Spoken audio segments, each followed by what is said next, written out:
So you've not shied away from controversies, but what distinguishes you is your very clear, very logical, very unexcited analysis of the things you are interested in, which provide a very down-to-earth, clear, structured view of the world as you see it, and as I may add, some of us here in this room probably also see it similarly.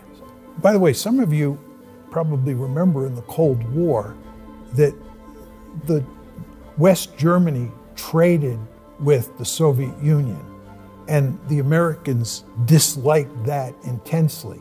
And there was much tension between the United States and Germany, West Germany, over trading with the Soviet Union.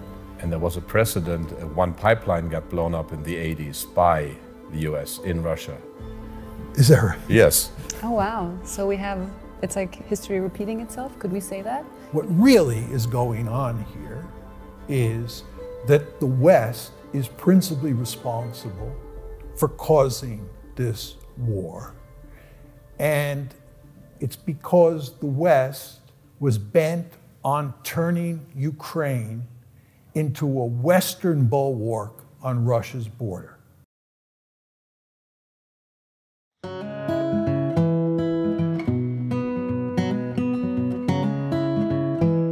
Welcome, good evening, and welcome Professor Mearsheimer, Princess, Prince, professors, doctors, ladies and gentlemen. Welcome to the free world.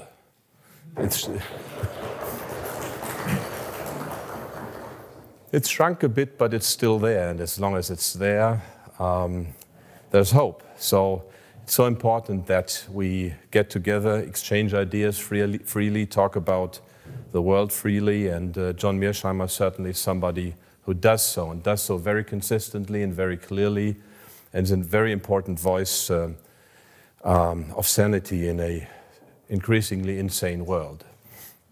So let me tell you a bit about his distinguished career, and then we'll ask him to the podium. John Mearsheimer was born in Brooklyn in 1947 in New York City, and grew up in Westchester Country, just outside of New York, and he earned a master's degree in international relations from the University of Southern California and a PhD in government, specifically international relations from Cornell. He lives in Chicago, and you have a very long Wikipedia entry which is amazingly clear and correct, which is not the case of all Wikipedia entries speaking of experience. But I used the opportunity yesterday to do some personal investigations because there's little personal in your entry. So you are married, you have 5 children who have all made their way. You have a house, or you live in Chicago, and you have a house in the countryside in Michigan, and something that commands my utmost respect. You do 150 push-ups and 300 crunches every day. John Mearsheimer is one of the leading, if not the leading proponent of the academic school of realism in international relations. And I studied international relations in Princeton, and certainly he was a big name then.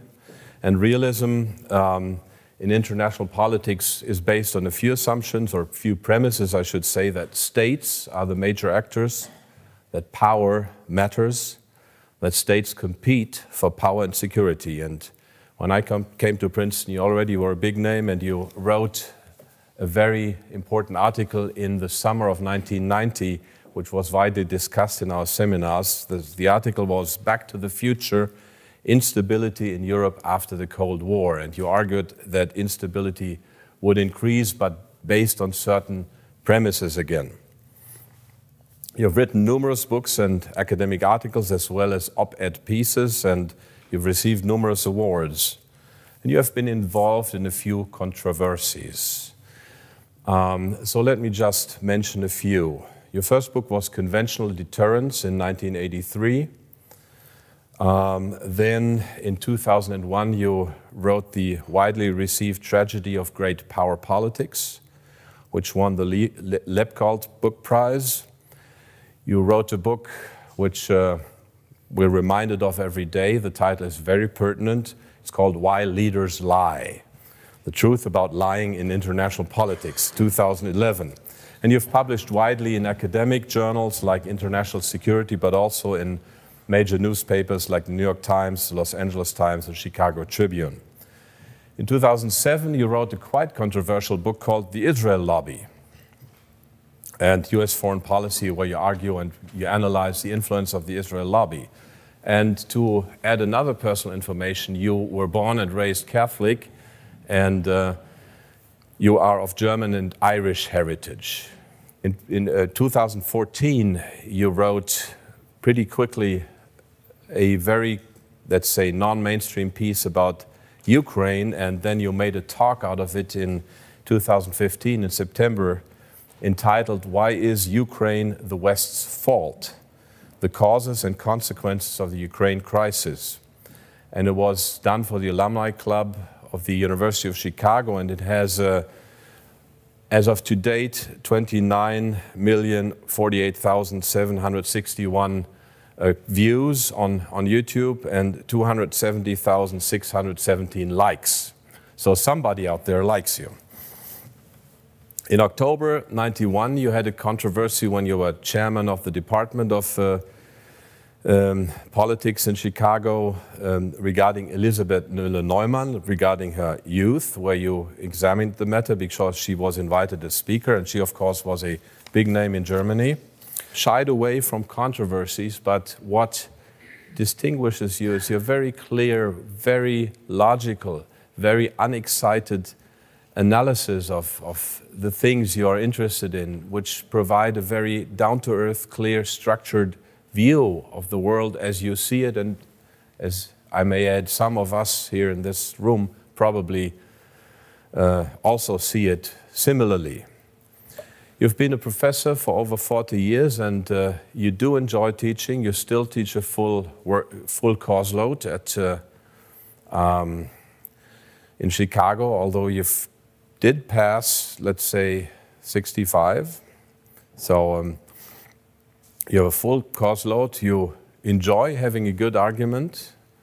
Your arguments are consistent and clear.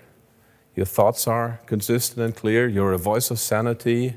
At least, I would say most of the people in this room see it that way.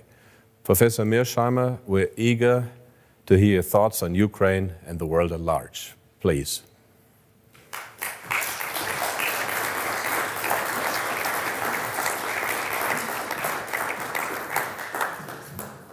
John will talk for about 45 minutes. We'll have a short panel moderated by Yasmin Kozubek, and then we'll have a break of 10 minutes to get drinks, and then we have questions from the audience. John, welcome.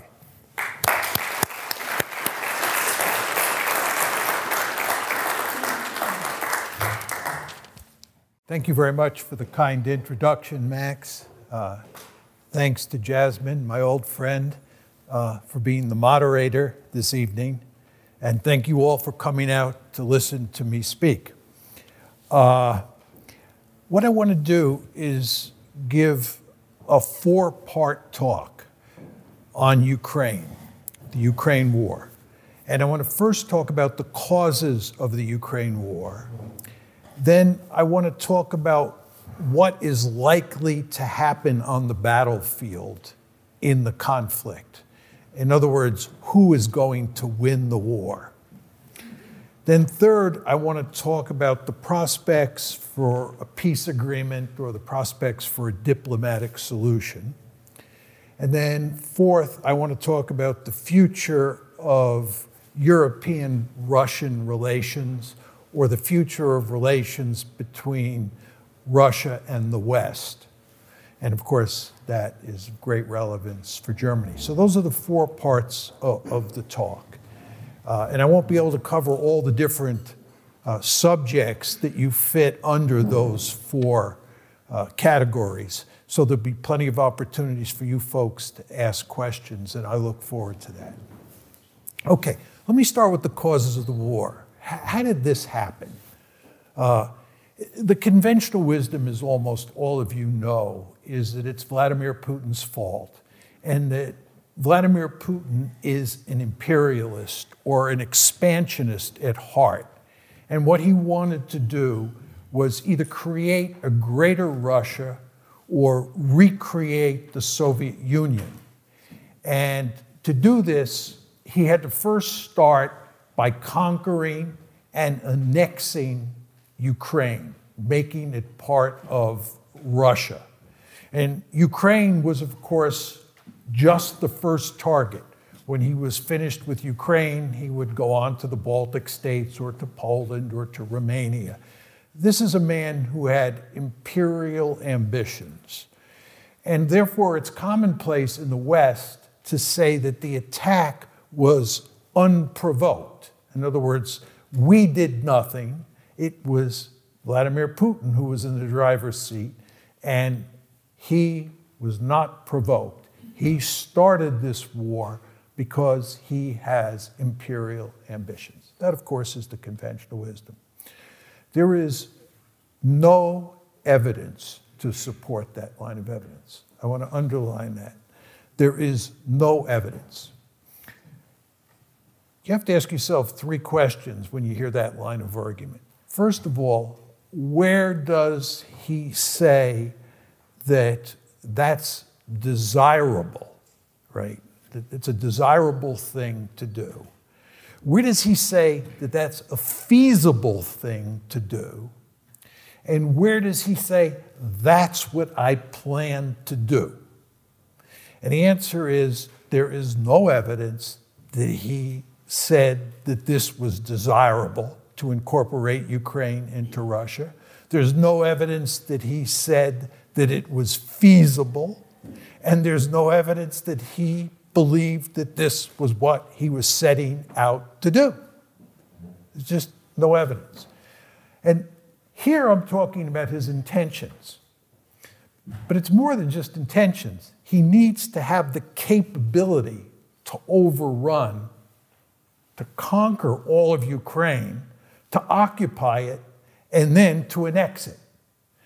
He went in to Ukraine. The Russian army went into Ukraine with, at the very most, 190,000 troops. There is absolutely no way a Russian army comprised of 190,000 troops could conquer all of Ukraine. As I like to say, when the Germans went into Poland, on September 1st, 1939, they went in with 1.5 million men. And at the same time, the Germans were invading Poland. 2 weeks later, the Red Army was coming in the back door. Still, the Germans needed 1.5 million men to take their part of Poland. The idea that 190,000 men were going to take all of Ukraine, which is a huge piece of real estate, is just not in the cards. So it's not only that Putin didn't have the intention, right? There's no evidence he had the intention. He also just didn't have the capability. And I could tell you more about how his army was configured and what that army was good for. And that army, even of 190,000 men, was not well suited for conquering territory in Ukraine. It was much more of a defensive force than it was an offensive force.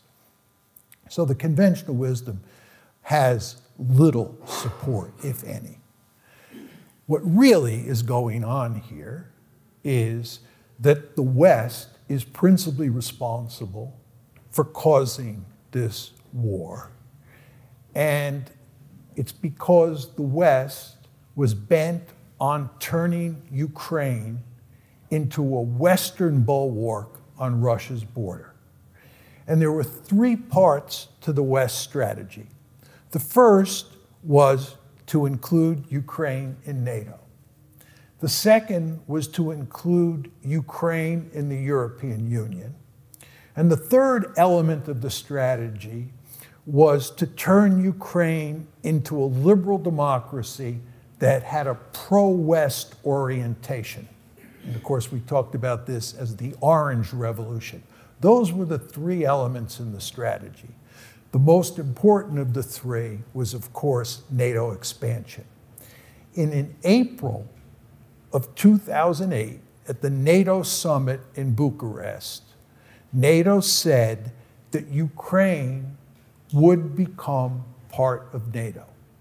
Putin was actually at that meeting, and Putin made it clear at the time, and Russian leaders had made it clear even before the Bucharest meeting, that Ukraine in NATO, Ukraine as a Western bulwark on Russia's border, was an existential threat, and they were not going to allow that to happen.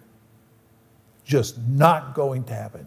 There is a huge amount of evidence from 2008 up to this day that the Russians are deeply motivated by fear that Ukraine will become a Western bulwark on their border, and that they have no intention of letting that happen, and that Ukraine has to be a neutral state, or if it's not a neutral state, it will be a dysfunctional rump state.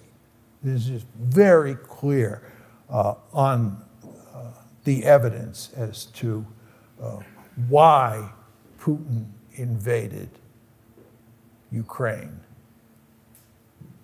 on February 24th of 2022. So that's the causes. Now, the next question that I want to address is what's likely to happen on the battlefield, right? Given where we are today, who is likely to win this war?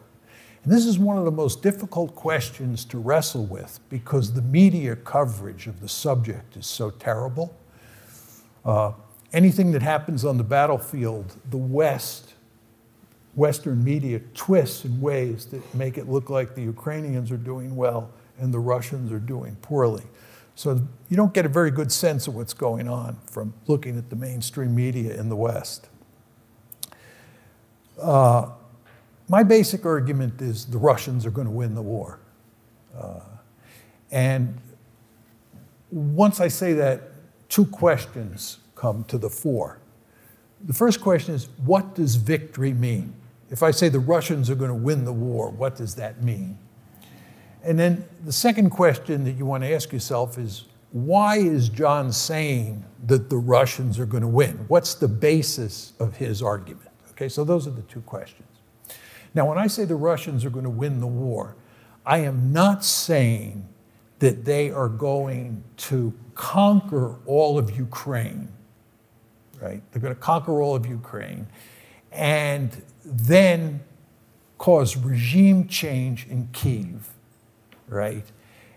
So that they get a neutral government and then withdraw. That's not going to happen. They're not going to win a decisive victory, okay?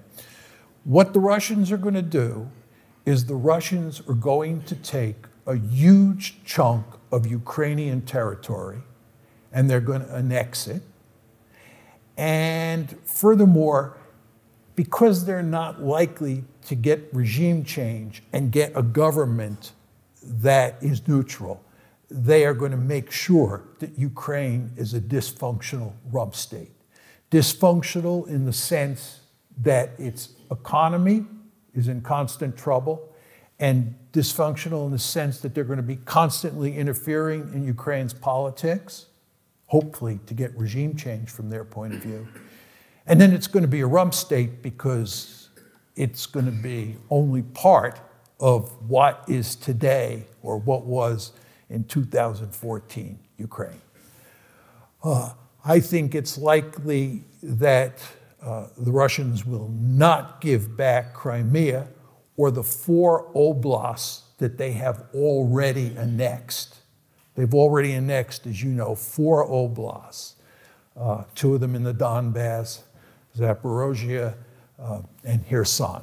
And I believe they will end up, if they can militarily, annexing 4 more oblasts, including Odessa and Kharkiv. I'm not saying that they will do that, but I believe they will try to do that. They will concentrate on incorporating those areas that have lots of ethnic Russians and Russian speakers in them. And they will avoid those areas that are populated mainly by ethnic Russians. As all of you know, there was a huge conflict in the Donbass from February 2014, when the crisis first broke out, up until February 24th, 2022, when the war broke out, the war that's now going on. There was a civil war, in effect, taking place in the Donbass between the Ukrainian government and the ethnic Russians and Russian speakers in the Donbass. The Russians want to make sure that that will never happen again. And as a result, they will cleave off those areas that have lots of ethnic Russians and Russian speakers to avoid the Donbass problem. And I hate to say this, but I think there will be a significant amount of ethnic cleansing. And I believe there has already been ethnic cleansing, where ethnic Ukrainians will move out of those areas that the Russians annex, and ethnic Russians and Russians remaining in areas that are part of that rump Ukraine will move to the Russian areas. The hyper-nationalism that now exists in Ukraine is so powerful that it's going to be very difficult for people who identify in any way with Russia to remain in that Ukrainian rump state. And it'd be very difficult for ethnic Ukrainians to remain in that Russian annexed territory. So I just want to be very clear here when I talk about what I mean by Russia winning the war, that I'm not talking about a decisive victory. I'm talking, number one, about Russia cleaving off a significant part of Ukrainian territory, and two, keeping Ukraine as a dysfunctional rump state. Now, you're saying to yourself, why does John think that the Russians will win? This is a classic attrition war. This is like World War I. In fact, it's more like World War I than it is like World War II. And you have two large armies, standing toe-to-toe, beating the living daylights out of each other, bleeding the other side white, or trying to bleed the other side white. There's no blitzkrieg involved here. This is not France 1940, right? This is the Western Front in World War I. And in a war of attrition, two things really matter. One is population size. How many people do you have? And basically, we're talking about how many young men do you have? And number two, what does the balance of artillery look like? And the reason the balance of artillery matters is that in a war of attrition, artillery is the principal weapon on the battlefield. When I was in the Army back in the day, artillery was referred to as the king of battle. Artillery really matters. If you go back and look at World War I battles, it was infantrymen who died, but they died mainly via being killed by artillery. So artillery really matters. So if you think about it, and this makes sense, in a war of attrition, how many men on one side, how many men on the other side? What's the manpower pool look like? And number two, what's the artillery balance look like? Before the war, talking about population size, Russia had a 3.5 to 1 advantage in population before the war, 3.5 to 1. As you know, Russia has now taken a huge chunk of Ukrainian territory, right? Many Ukrainians have left to come to places like Germany, Poland, Romania, and even Russia, of course, right? And the estimate is that 8 million Ukrainians have left. And the population at the start of the war was around 41 million, right? 8 million have left. And the Russians, of course, have gained population. I think if you look at the population ratio now, it's probably 4.5 to 1, maybe even 5 to 1 in the Russians' favor. This is bad news in terms of the battlefield. Now, what about artillery? Artillery, as I said, really matters in a war of attrition.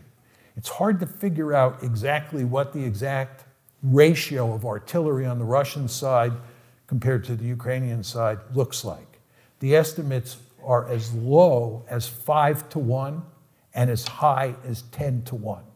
There are responsible newspapers in the West that say the Russians have an advantage of 10-to-1. Others say they have an advantage of 5-to-1. But just think about this. In a war of attrition, where one side has a 5-to-1 advantage, or maybe a 10-to-1 advantage, that side that is on the low end of that ratio is in really deep trouble. And if you read the newspapers carefully, you can see the extent to which the Ukrainian soldiers are suffering at the hands of Russian artillery. So this is a terrible situation from a Ukrainian point of view. They don't have anywhere near as large a population as the Russians do, and they don't have the artillery. And we in the West cannot get them the artillery because our industrial base cannot be spun up quickly enough to get the shells and the artillery tubes to them. That's why there's all this talk about giving them tanks and mortars. You know why they're giving them tanks and mortars? They don't need tanks and mortars. They need artillery pieces, and they need lots of artillery shells. They say that themselves day after day, hour after hour. That's what they need, because artillery is the king of battle. But we don't have artillery to give them in large numbers. The best we can do is maintain the 5-to-1 or 10-to-1 ratio, whatever it is. That's the best we can do. We cannot even out the balance of artillery. And of course, there's nothing we can do about the population imbalance.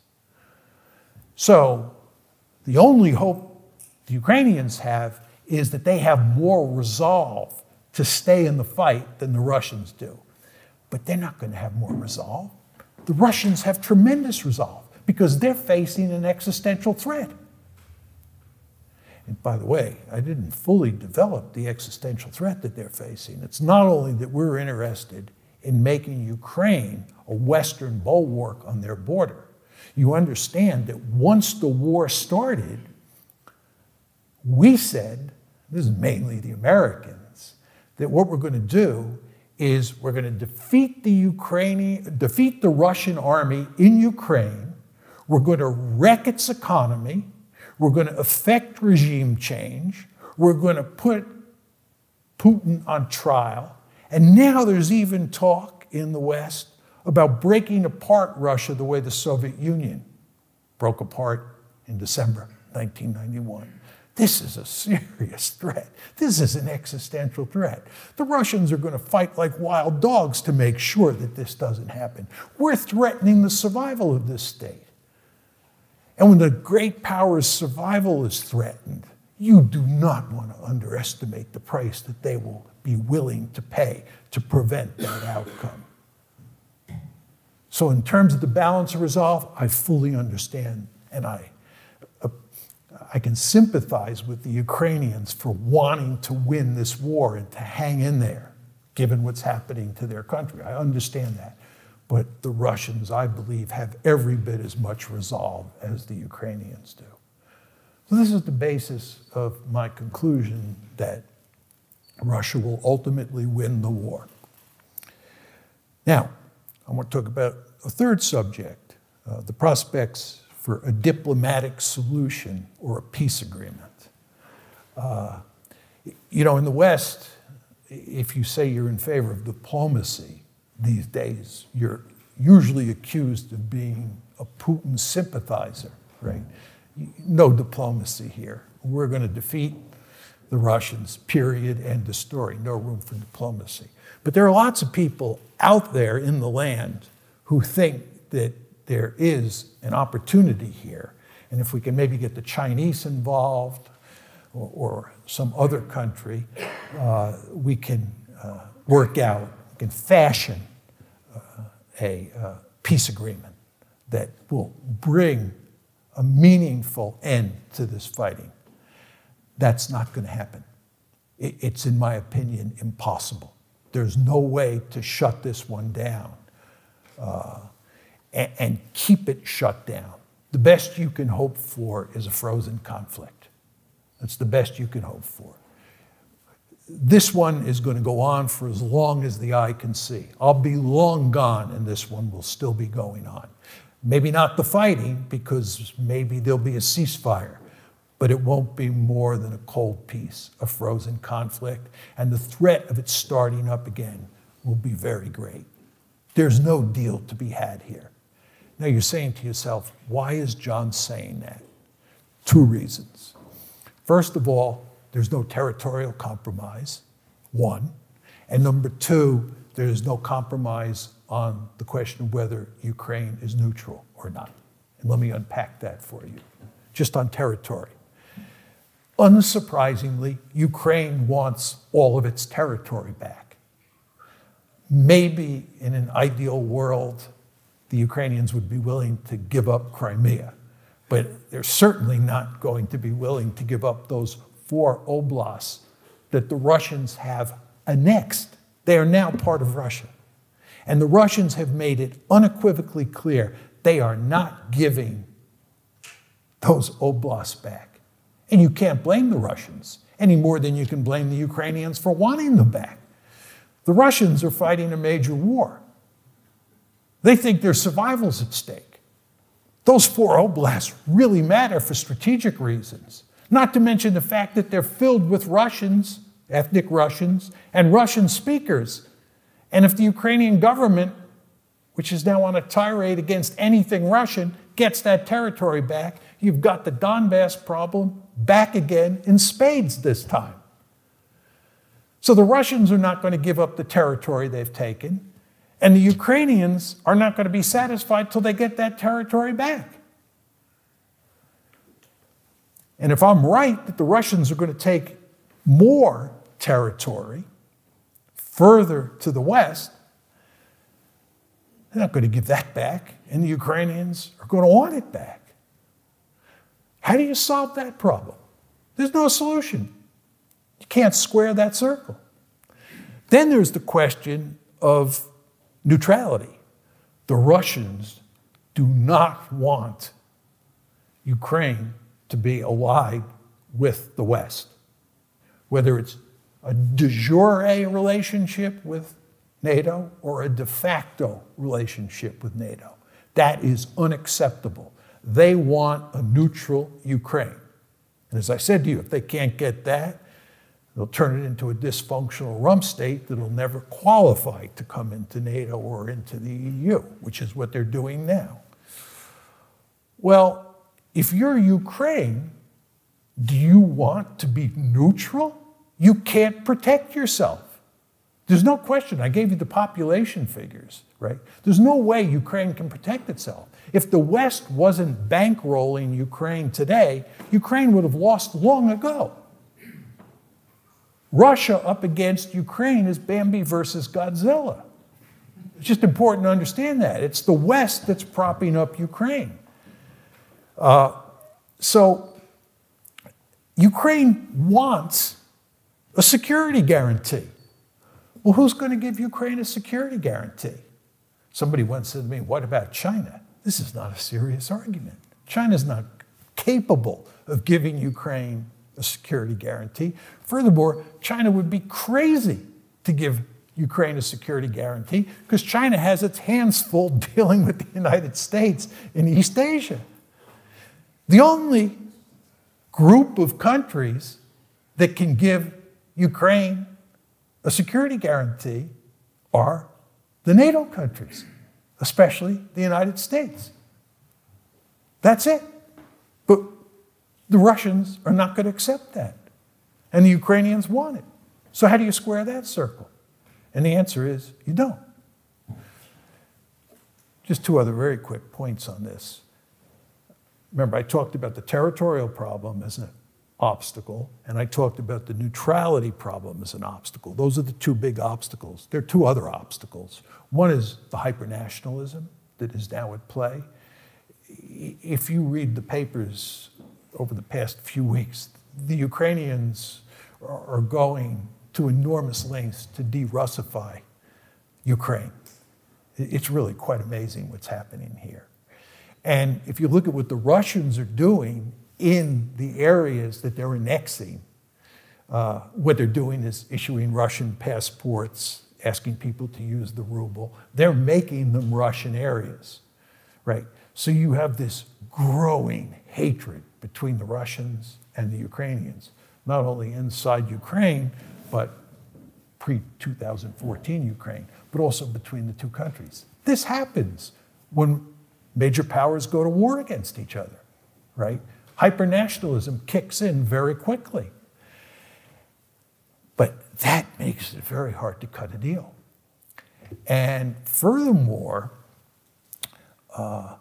there's very little trust here because Angela Merkel and President Poroshenko and President Zelensky and the French president, Francois Hollande, have all made it clear that they misled Putin in the negotiations on the Minsk II agreement. Putin was deeply committed to making Minsk II work. Putin did not want to have to invade Ukraine. This gets back to the first point. He had no interest whatsoever in invading Ukraine. He wanted Minsk II to work. But those other individuals who participated in the negotiations with him have now made it clear they were just stringing the Russians along so that Ukraine could build up its economy and build up its military. Angela Merkel has said she had no interest in making Minsk II work.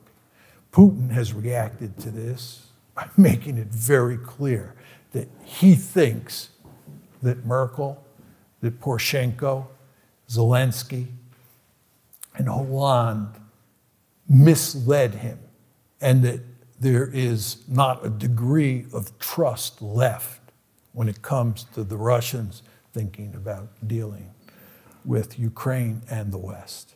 So there's not much trust, there's hyper-nationalism, and then you have these two big issues. You're not going to get a meaningful peace agreement. You may get a frozen conflict. This may look like the 38th parallel in Korea, right? But you're not going to shut this one down. We have really opened Pandora's box here. Come to the final subject I want to talk about, which is the future of relations between the West and Russia. These relations are poisonous. The Russophobia in the United States is off the charts. The Russophobia here in Europe is off the charts. The commitment to defending Ukraine here in Europe and in the United States is astounding. You know, many, many people are deeply committed to helping Ukraine, and they despise Putin, and they despise Russia. And in a way, almost anything Russian at this point in time is despised. It's really quite remarkable. So you have these poisonous relations. Do you think they're going to go away? You think relations between Russia and Germany are going to improve over time? I don't think so. I don't think so. Because here's the problem.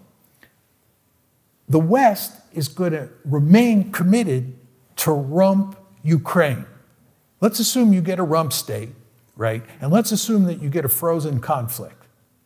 The West is not going to bail out on Ukraine. We're going to continue to support Ukraine.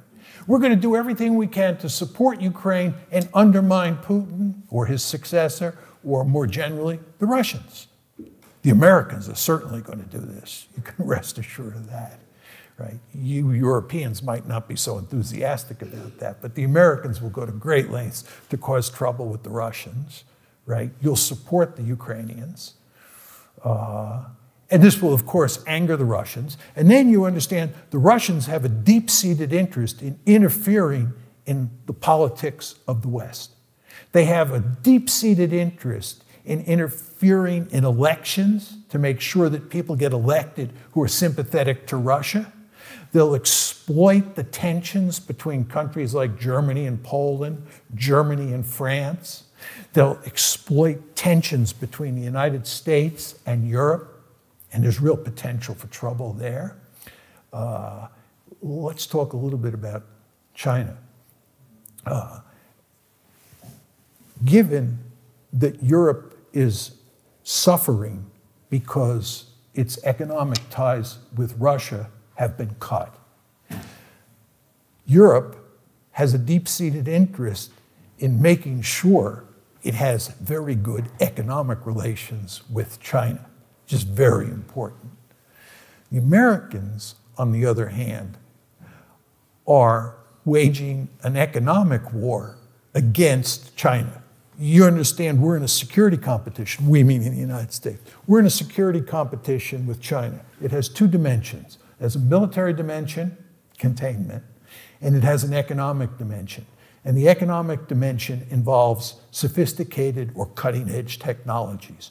We in the United States are scared stiff that the Chinese are going to beat us in terms of developing sophisticated technologies, right? So what we're doing now is we're trying to reduce the inflow of technologies on the cutting edge into China. The Chinese fully understand this, and they're looking for other countries to trade with and to get sophisticated technologies or technologies that help them develop those sophisticated technologies and just help their economy grow. And they're going to look to Europe. And Europe is going to look to China because you're going to need trade with China. China's going to need trade with you. And that's going to cause real tensions between the United States and Europe. And as you know already, the United States has not been hurt very much by this war compared to how badly Europe and countries like Germany have been hurt by this war. And in a world where the United States is telling you you should curtail your trade with China, that's not going to make you very happy, right? But this is just another opportunity for the Russians to exploit these cleavages that exist. Just one final point on this. A lot of people think it's wonderful that Finland and Sweden have joined NATO. I think this is the wrong way to think about this. The Russians already feel like they're being encircled by NATO. The Russians will tell you, just look at a map of Europe today. Look at all the countries that belong to NATO and look at how close they are to us. So let's add two more, Finland and Sweden. And then let's look at the Baltic Sea. And you know the Russians care very much about the Baltic Sea, especially because of Kaliningrad. Right? They care. The Baltic Sea is surrounded by NATO countries now that Finland and Sweden are in. Just take a look at a map sometime. And then even more importantly, there's the Arctic. All that ice is melting. That's opening up all sorts of economic opportunities in the Arctic, and it's presenting strategic problems.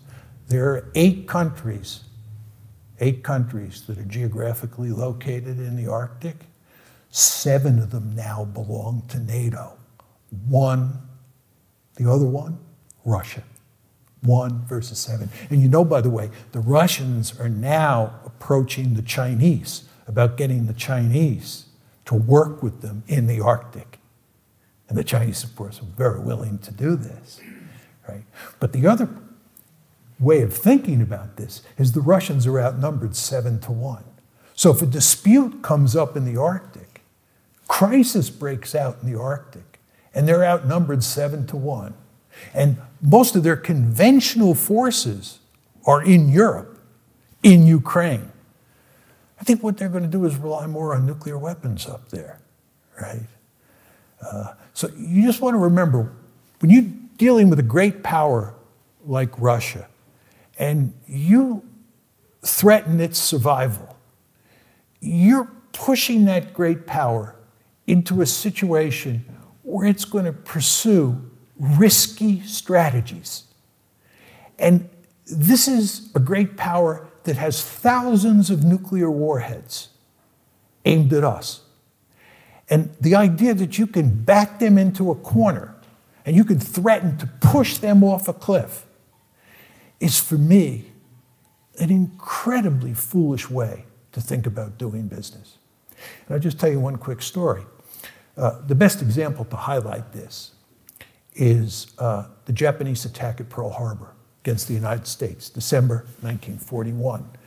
When I was growing up, I thought, as most people did, that the Japanese were irrational, that they were crazy. Why would they dare attack the United States? You know, the United States had 10 times the gross national product of Japan. 10 times the gross national product.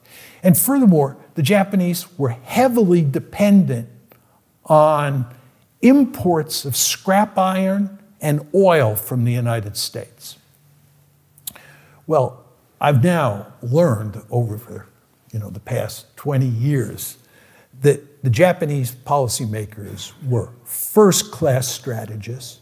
They were very rational, and they understood clearly what they were doing. And what happened there is that the United States was strangling Japan.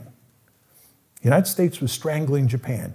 In the summer of 1940, we cut off scrap iron supplies to Japan, and this really mattered. And then in July of 1941, we cut off oil supplies to Japan, and that really mattered. What we were doing was we were strangling their economy, the way the West wants to strangle the Russian economy, but has been unable to do. The United States was able to strangle the Japanese economy. And the Japanese tried to wiggle off the hook. The Japanese tried to work out a diplomatic agreement with the United States, but Roosevelt would not play. He wouldn't give them a moment to talk about the issue. Roosevelt was not playing. He just kept squeezing. And the Japanese attacked at Pearl Harbor because they were desperate. They thought that they were going to be knocked out of the ranks of the great powers. Their economy was going to be destroyed. They had to do something to rescue the situation. And even though they understood there was only a sliver of a chance that they would succeed, there was only a sliver of a chance they would succeed in their own minds, they nevertheless attacked at Pearl Harbor. Why? Because they were desperate. And they were willing to pursue an extremely risky policy. So again, what you want to understand with the Russians is that if you push them too far, right, they will pursue a risky foreign policy.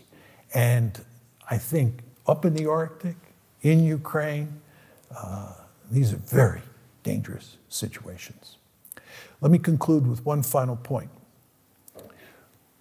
I think that if there had been no decision in April of 2008 to expand NATO eastward to include Ukraine, there would have been no war. If Angela Merkel had prevailed at Bucharest in April 2008, I believe that Ukraine would be intact today to include Crimea. Right? And furthermore, I believe that German-Russian relations would be excellent. There would be no war. All of this is to say, one cannot underestimate the foolishness of the policy that we have pursued, mainly with the United States in the driver's seat, since April 2008. And when you think about where this is headed, where it is at the moment and where it's headed, it is a cause for great depression. Thank you.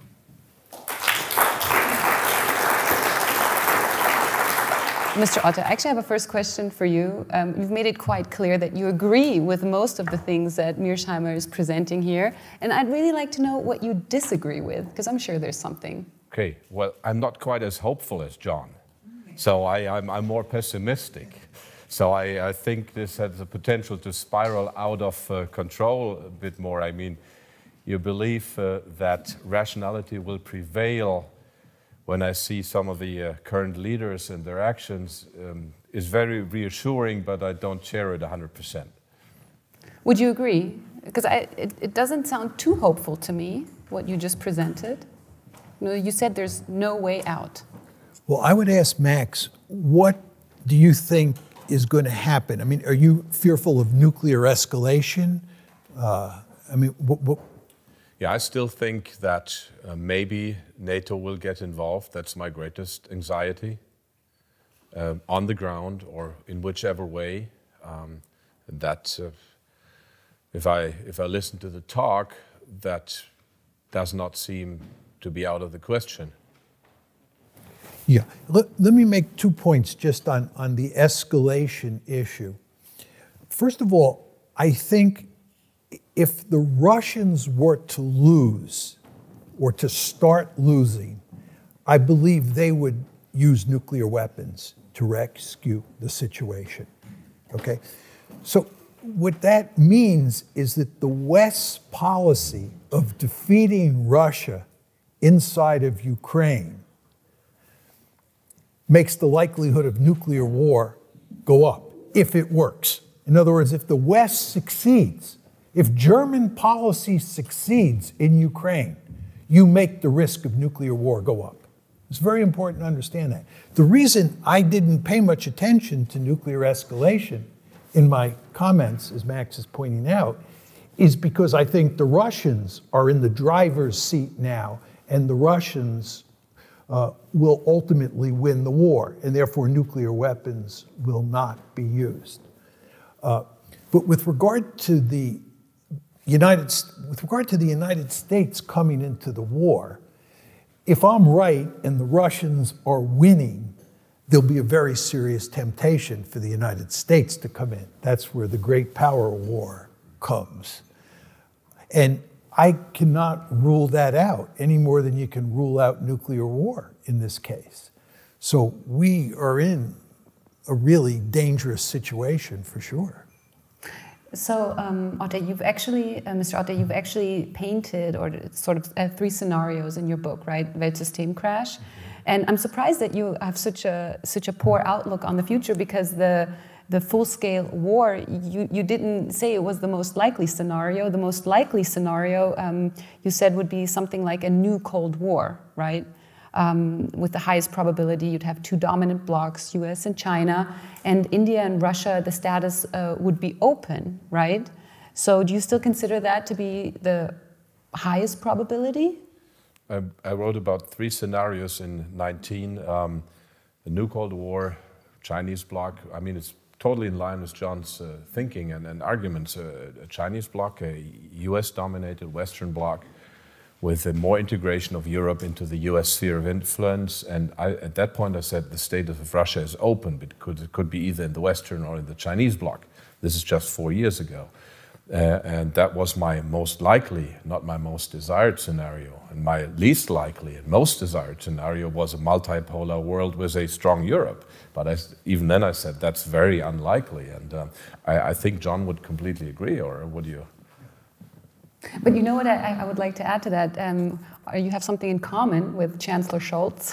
He actually, well, maybe just the word, he actually just recently, in a speech in front of the EU Parliament, spoke about the world being a multipolar world.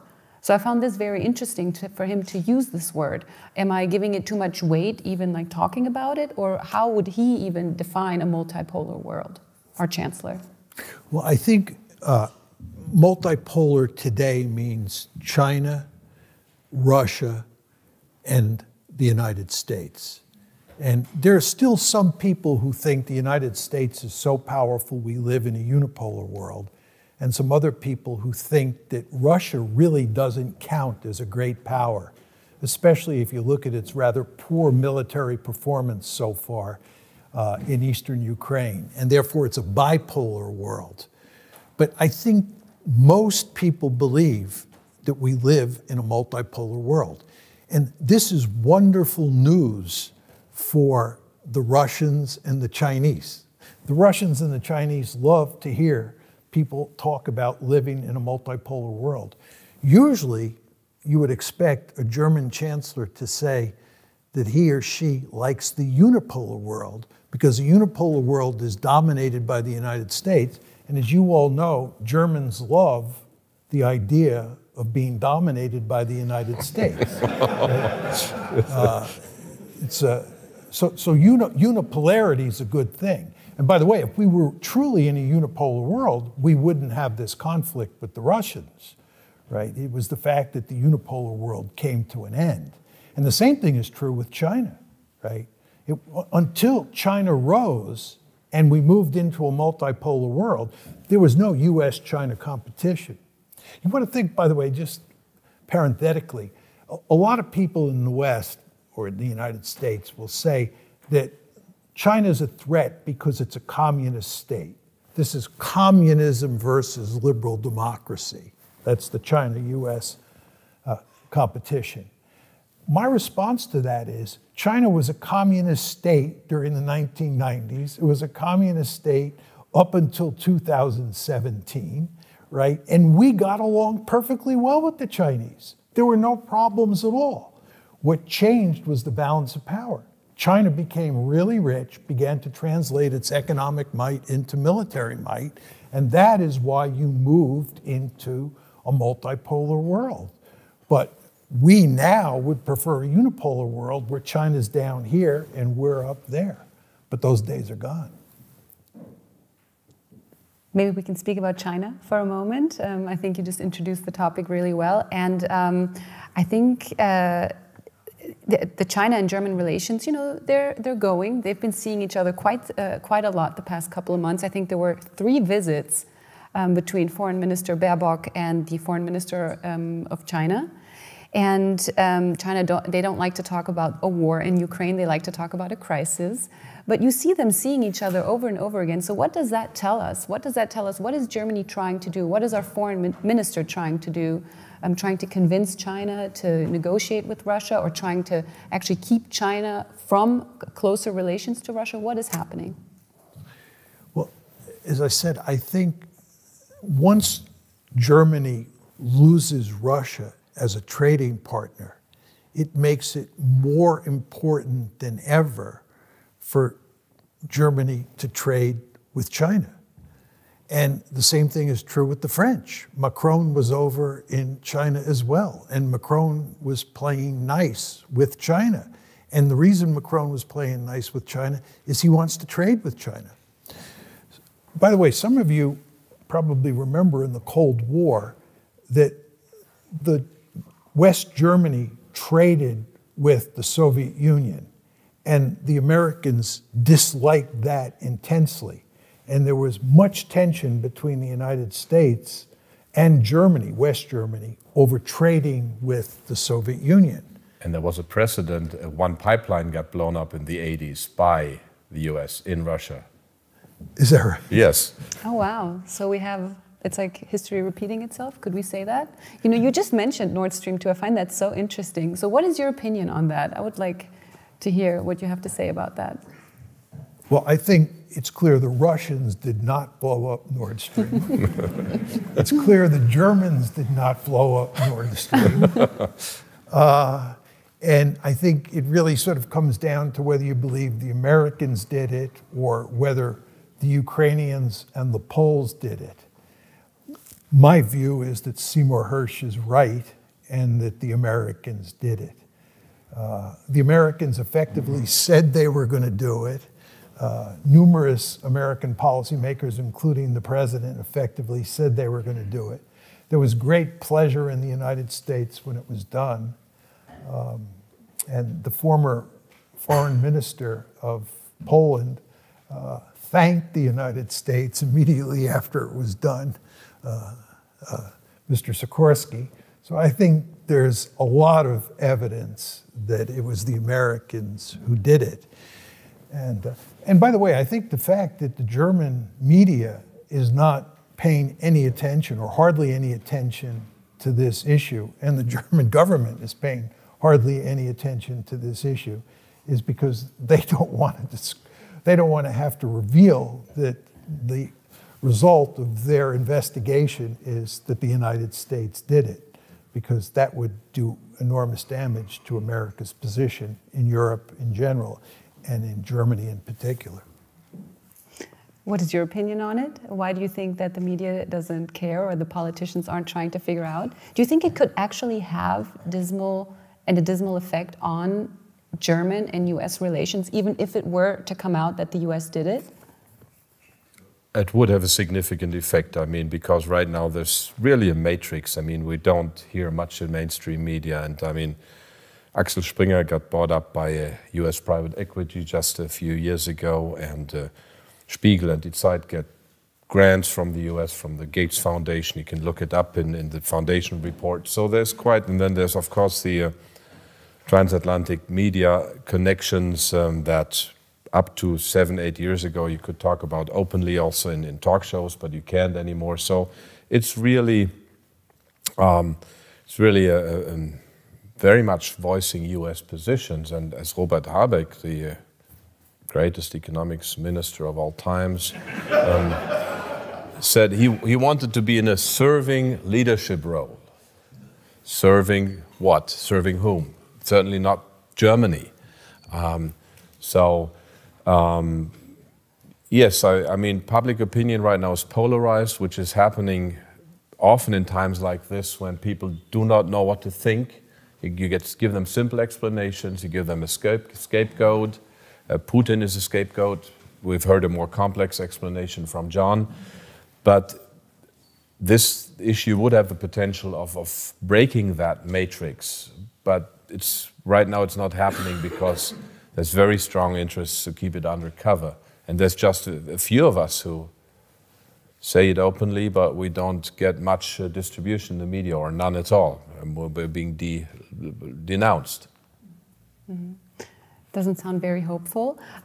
John, I just have a really clear-cut question for you right now. I really would like to know what you think of our foreign minister, Annalena Baerbock. I'd just like to know. I'm going to plead the Fifth Amendment. No, I don't think, we're not in the United States, so you can't plead the Fifth over here. Well, Americans apply their law exterritorially, so... Very true. I know because I pay American taxes, of course, as an American citizen, but... Well, maybe you could give us a diplomatic answer, just from your point of view as a political science I think the foreign expert. minister's views on the Ukraine war are completely misguided. And I think that they are making a bad situation worse. I think when you look at German leadership today and you compare it to German leadership during the Cold War, it's like night and day. I think that during the Cold War, and even in much of the unipolar moment, the post-Cold War period, up to 2017. What about US leadership then? No, I think that U.S. leadership has oftentimes been terrible, I'm not arguing that the Biden administration has a smart policy on Ukraine for 1 second. The Biden administration's policy is misguided. You want to remember that Joe Biden handled the Ukraine portfolio in the Obama administration. When Joe Biden was the vice president, he was tasked with handling Ukraine. And he was known in the administration after 2014, when the crisis broke out, as a super hawk on Ukraine. So it's no accident that when he moved into the White House in January 2021, that's when he moves in. Over the course of that year, 2021, the crisis escalated, and then the war broke out in early 2022, a little bit after a year that he had moved into the White House. And it's because Biden was tightening the screws on the Russians with regard to Ukraine.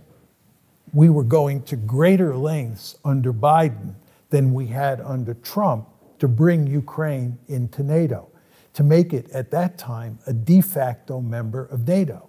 This was, in my opinion, a remarkably foolish policy. So when you talk about Baerbock and her views, I have little use for them, but I have little use for Joe Biden's views or Anthony Blinken's views or Jake Sullivan's views. I think all of these individuals have been pushing the West to pursue a foreign policy that has blown up in our face, and as I tried to make clear in my formal comments, is going to linger for a long time and cause all sorts of problems here in Europe, cause all sorts of problems in Russia, and most of all in Ukraine. What has happened to Ukraine is an unmitigated disaster. There's no hope of repairing this situation in any meaningful way for the Ukrainians. I just think that all of these policymakers made an egregious error. Mm-hmm. I have a follow-up question on that. There's a presidential campaign or election coming up, 2024, in the United States. And I think one of the favorable candidates, Mr. Donald Trump, I mean, he's in the runs again. And he just said a couple of days ago at a CNN town hall that he would be able to shut down Ukraine, you know, the crisis, in a day. What do you think about that? Well, he's not going to do that. I mean, just 2 points to be made. As I said to you here, there's no way to shut this one down because there's no deal to be had. There's just no deal. The second point is both Barack Obama in 2008 and Donald Trump in 2016 were elected on the platform that they were going to fundamentally alter American foreign policy. You remember when Donald Trump was first elected, he was going to have or establish good relations with the Russians. He was going to end NATO. He was going to get the Americans out of Europe, and so forth and so on. He didn't do that. In fact, NATO survived Donald Trump. U.S.-Russian relations under Donald Trump got worse. Donald Trump was the president who in 2017 decided to start arming the Ukrainians. Obama wouldn't arm the Ukrainians. It was Donald Trump who did. What happened here, and this is what happened to Obama as well, and Obama said this, is that the foreign policy establishment, or what we call the blob in the United States, beat Obama down and they beat Trump down. So if Trump gets elected, the idea that he will be an independent force who can alter American foreign policy by himself is delusional. He's not going to do that. He has to work with the deep state. He has to work with all of these other interest groups and other elites in the United States who will go to great lengths to make sure we remain deeply committed to the status quo. And by the way, the same thing is true with Republicans versus Democrats. A number of Republicans have said that we're not going to continue to support Ukraine forever. And they have made it appear like we will bail out, we will abandon Ukraine.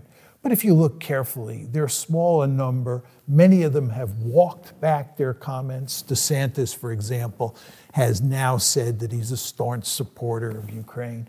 So the Republicans and the Democrats are both behind supporting Ukraine for the foreseeable future. And Donald Trump can say what he wants in the campaign, but once he's sitting in the White House, assuming he gets elected, he'll support the status quo. Interesting. I'd like to pose a question to you, Mr. Otte. I read some of your dissertation that you published, I think it was done in around the 2000s, right? It was written in '96 and published in 2000. Mm-hmm. It was very interesting for me to, understand how post DDR or after the unification process in Germany, how Germany actually established itself like in the international order. And there was one sentence that stuck out to me. I already told you. And you wrote, "It is our prediction that Germany will continue to remain a force of the status quo for a long time to come." Now, granted, you wrote this 20 years ago, But I really wanted to ask you what you thought about that today, and what you thought about what you think about Germany's force or role today, and if it's still a force of status quo. It remained a force of the status quo because it's a middle power, and the thesis was that middle powers try to balance and to be good neighbors and to be friendly, and so use influence that way. Of course, there was NATO, we didn't have nuclear arms, and so that was the basic argument that Germany would basically, because there was fear in the US in the early 90s that Germany would aspire to get nuclear arms, that it would become more aggressive and so on and so forth. There was a huge debate. So my prediction was it would stay a middle power, intent on maintaining good relations and all these things. And it has done so. It has done so. And but for the past couple of years, of course, we have seen a world system really upside down in turmoil. I mean, there's still the Western bloc, the Western alliance. There's China, there's Russia, the status of which was undetermined just a few years ago. I mean, we could see where it was tipping. It was we were alienating it, but maybe this is a backdoor comment on our foreign minister, but Germany does not have much of an independent foreign policy left. I mean, we see it with the energy policy lobbies, foreign lobbies. I mean, foreign lobbying in the US is a cardinal sin. But in Germany, foreign lobbying is ever present. And so there's not much of an apparatus that formulates and does anything like a national strategy. So yes, we've been a power of the status quo, but right now we're, let's say, just more or less a territory with that is being manipulated with not much of an independent policy. I mean, it's basically following the US lead. John has talked about that we like to do that. And so we're in a situation where we're not sure what the status quo really is, but for a long time it has been a power of the status quo. Mm-hmm. Mm-hmm. What do you see, what role would you see that Germany could play in the foreseeable future? And maybe I'd like to elaborate on that question, because you did say that Angela Merkel did not support the Bucharest initiative to include Ukraine into NATO 2008. And then you said that she also wasn't, she didn't pursue Minsk, or she didn't make Ukraine pursue Minsk. So that to me seems a little bit contradictory, right? She knew that it would cause harm, right, to follow the strategy of including Ukraine into NATO. But then again, she didn't really try to make Ukraine follow Minsk. So how does that go together? It's hard to say. I mean, the Minsk process started after the conflict broke out in 2014. And after that, the nature of the situation involving Ukraine changed. In other words, in 2008, when Merkel was opposed to NATO expansion, the issue was just on the table. There had been no decision made. So it was a prime opportunity for her to oppose bringing Ukraine into NATO, and she did. The problem is that she caved in, right? Then with regard to Minsk, right, you had the conflict already starting, and she just, I guess, felt that, that it was appropriate or important to let Ukraine get more powerful, to string the Russians along and let Ukraine get more powerful. But I mean, I'm not, privy to her deep thoughts about why to do this. But I think it was just two different situations. Maybe you have a slightly different view as a, let's play amateur psychologist, but probably she did actually believe in Minsk II. And now that she's seeing that the tide has turned, she wants to get on the right side of the argument. So that would be more like her, I would think so. That would eliminate the contradiction that Jasmine pointed out. Perhaps. Perhaps. And just a quick one. Do you think Germany could at all play a significant role, maybe with a different leadership, who knows, to maybe help improve the situation with Ukraine and then therefore also with Russia? See, the reason I'm so pessimistic is I don't think if you put me in charge of German foreign policy that I could do much to fix the situation. What I tried to convey here tonight is that we have got ourselves into a situation where there is no solution. It's not like you need to, bring back Otto von Bismarck from the dead and put him in the chancellor's office, and he can then figure out how to get out of this. There's just no real solution that's available. Because of the problems that I explained to you. The Russians don't want to give up that territory. The Ukrainians want it back. The whole neutrality issue, Ukraine wants a security guarantee. I just don't see how you solve those problems. And so many people have now died, and the relations between the West and the East are so poisonous. I just don't see how you repair all these things anytime soon. So no optimism? Look, maybe I'm wrong. I've been in this business for a long time, and I understand that, we're trying to predict what the future looks like, and prediction is a really tricky business. And there is some chance that I'll be wrong. Let's hope that I'm wrong. Let's hope that this situation changes drastically over the course of the next couple of years, and I have egg all over my face. I would be happy if that proved to be the case. But I just, when I look at the available evidence and I think about it in a logical fashion, it looks pretty grim to me moving forward. Mm-hmm. Well, thank you for that, John. And I'm not going to, yes, we're going to take a break now. I'm not going to ask you for an optimistic outlook into the future. I already know you're a bit pessimistic, but we are going to take a break, a 10-minute break for drinks and maybe, just to take a breather. And then we'll come back with a Q&A, and you guys will have the opportunity to ask questions. So I'm sure we'll have some interesting things to talk about. So, yes, let's break.